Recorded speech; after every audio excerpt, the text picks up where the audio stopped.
Hey, Dan from Karman Auto. We got a 2004 Dodge Ram 3500. We got a check engine light on. I'll show you how you can check it.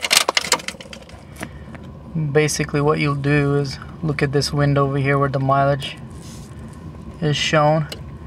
Turn the ignition off, and then within 3 seconds turn the ignition on, off, and leave it on the third time in the on position. 1, 2, 3. There you go. It says P2509, P200251,